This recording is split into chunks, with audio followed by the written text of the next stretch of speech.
Good day everyone, welcome to my channel. So in this video we will have a walkthrough on how to write a program using bucket sort algorithm in C++ programming language. Before we continue, I would like to say thank you so much to all my viewers, silent viewers and supporters in my channel. Thank you for watching my videos. If you are new with my channel and then you like this video, please hit the like button. Don't forget to share and please support my channel guys by clicking the subscribe button. So let's begin.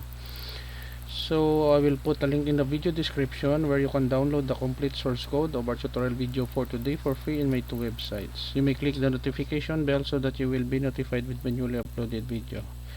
Line number 1, we have here IO stream for input output, and then we have here a library file called Victor in algorithm that we will use later on in our program. So I wrote here a function to perform bucket sort. So Victor, the parameter dot float, and then Victor float buckets, and then we have here the for loop statement, place elements in their respective buckets. So there is a function called sort which belongs in our algorithm, so sort individual buckets using any sorting algorithm. Maybe it can be insertion sort, so concatenate or connect sorted buckets to obtain the final sorted array here.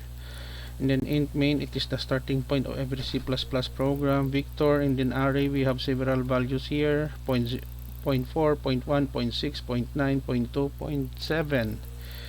And then the title of our program, bucket sort in C++.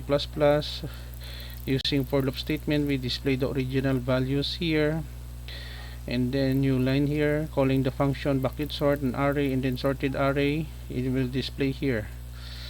And line, return 0, return to our operating system, curly bracket to close the body of our program.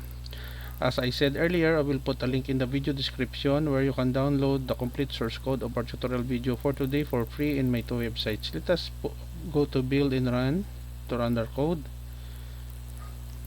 Okay, so we have here bucket sort in C++, the original array. We have here 0.4, 0.1, 0.6, 0.9, 0.2, 0.7.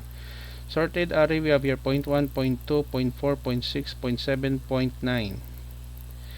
Okay guys, so this is the end of our tutorial video. I hope that you have learned something new in this tutorial. Thank you so much for watching and supporting my channel. Please like, share, and please support my channel guys if you are new by clicking the subscribe button.